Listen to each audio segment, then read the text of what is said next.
बहुत बहुत पुरानी बात है। एक ब्राह्मण छोटे से गांव में रहता था।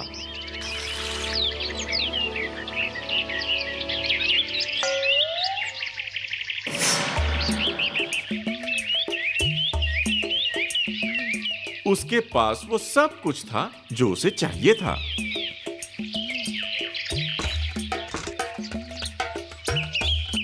उसकी सुंदर पत्नी थी।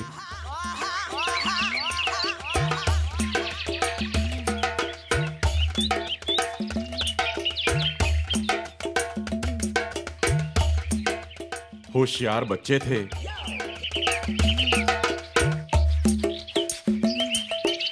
उसके पास उपजाऊ जमीन थी जिसमें वो जो चाहे वो फसल लगा सकता था।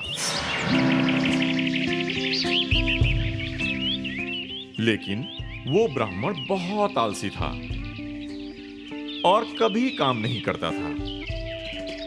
उसकी पत्नी ने बहुत कोशिश की कि वो अपना काम खुद करे। सुबह हो गई, उठ जाओ। क्या खेत पर नहीं जाना है? लेकिन ब्राह्मण उसकी बातों को हमेशा अनसुनी कर देता था। तुम पागल हो गई हो क्या? मैं कभी काम नहीं करूंगा। उसकी पत्नी बहुत परेशान रहती थी, लेकिन इस बारे में वो कुछ नहीं कर पाती थी। एक दिन एक साधु ब्राह्मण के घर आया।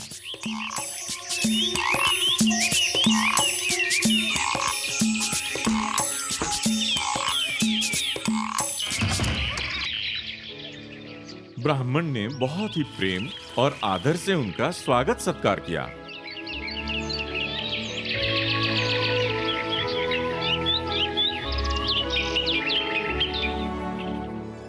साधु ने खुश होकर ब्राह्मण से कहा, बेटा, मैं तुम्हारे आदर सम्मान से बहुत खुश हुआ। बोलो तुम्हें क्या चाहिए, मैं तुम्हारी मुराद अवश्य पूरी करूंगा। आलसी ब्राह्मण ये सुनकर बहुत खुश हुआ और वो तुरंत बोला, हे महात्मा, मैं चाहता हूँ कोई ऐसा एक आदमी जो मेरे सारे के सारे कामों को पूरा करे। और साधु मान गए। ऐसा ही होगा, लेकिन याद रखना, तुम्हारे पास इतना काम होना चाहिए कि तुम उसे व्यस्त रख सको। ब्राह्मण मान गया। और तभी एक बड़ा सा राक्षस ब्राह्मण के सामने आ गया। मालिक, मैं क्या करूं? ब्राह्मण सोचने लगा, मुझे अभी काम चाहिए। अगर काम नहीं दोगे तो मैं तुम्हें खा जाऊंगा। अब ब्राह्मण सोच में पड़ गया और राक्षस से कहा, जाओ खेत में पानी डालो। राक्षस तुरंत गायब हो गया।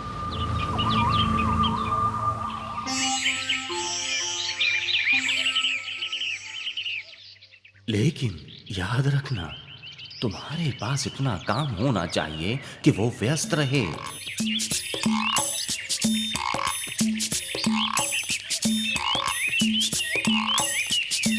ब्राह्मण शांति से नीचे बैठ गया और अपनी पत्नी से एक गिलास पानी लाने को कहा। लेकिन पानी पीने से पहले ही राक्षस वापस आ गया। हो गया मालिक, अब और क्या करूं? घबराकर ब्राह्मण के हाथ से पानी का गिलास छूटकर गिर गया। पूरा हो गया? हाँ मालिक। ठीक है, अब तुम आराम करो।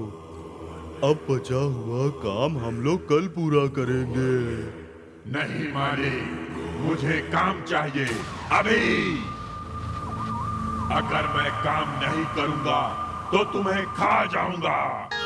तब ब्राह्मण कुछ घबराया और सोचा और उस राक्षस से बोला, तो फिर क्यों नहीं तुम खेत जोत लेते हो? इसके लिए तुम्हें पूरी रात लग जाएगी। कल फिर मैं तुम्हें ढेर सारे काम दे दूंगा। राक्षस मान गया और चला गया।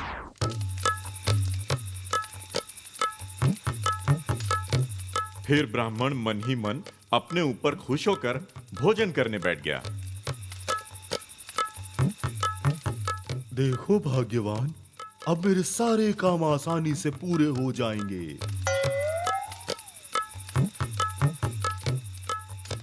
और अब मुझे कुछ भी नहीं करना पड़ेगा। ये सुनकर ब्राह्मण की पत्नी थोड़ा मुस्कुराई। अभी ब्राह्मण अपना पहला निवाला खाया ही था कि राक्षस वापस आ गया। मालिक, हो गया सब। अब ब्राह्मण डर गया। वो सोच में पड़ गया कि क्या उसके पास इतना काम है देने के लिए। ये सब देखकर उसकी पत्नी बोली, सुनिए, क्या मैं उसे कुछ काम दे सकती हूँ? तुम? हाँ, ठीक है, लेकिन तुम क्या काम करवाओगे इससे? चिंता मत कीजिए, मैं उसे बता दूंगी। मुझे काम चाहिए, मुझे काम चाहिए। ठीक है, बाहर जाओ और तुम हमारे कुत्ते मोती की पूंछ सीधी कर दो। राक्षस तुरंत मान गया और बाहर चला गया। देखो आलस कितना खतरनाक हो सकता है। पहले तुम अपने ही काम से मुंह मोड़ते थे, अब राक्षस तुम्हारी मदद कर रहा है और तुम काम नहीं दोगे तो वो कहता है कि तुम्हें खा जाएगा। क्या चाहते हो? तुम ठीक कहती हो, मुझे बहुत डर लग रहा है। मोती की पूंछ सीधी करने के बाद हम उसे और क्या काम देंगे? ब्राह्मण की पत्नी हंसने लगी। हैं? तुम बिल्कुल चिंता मत करो, मैंने ही उस राक्षस को काम दिया है। वो राक्षस कुछ भी कर ले, मोती की पूंछ कभी भी सीधी नहीं कर पाएगा। सच में राक्षस ये मुश्किल काम पूरा नहीं कर पाया। मोती का पूंछ वो जब खींचता था तो सीधा हो जाता था, लेकिन जब छोड़ता था तो वो फिर मुड़ जाता था। भोजन के बाद थोड़ा आराम क्यों नहीं कर लेते? वादा करो, कल से तुम रोज मेहनत करोगे। मैं वादा करता हूँ।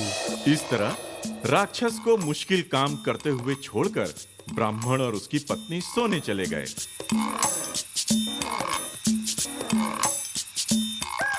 दूसरे दिन जब ब्राह्मण खेत जाने के लिए निकल रहा था,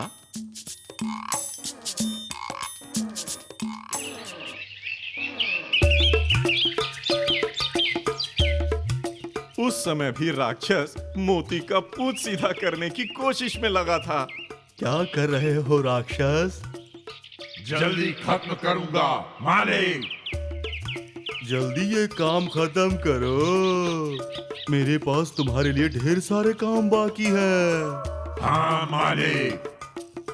अच्छा, मैं चलता हूँ। हाँ। ये सब कहकर ब्राह्मण खेत जाने के लिए निकल गया।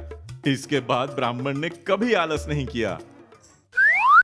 शिक्षा ये है कि खुद की मदद ही सबसे अच्छी मदद होती है।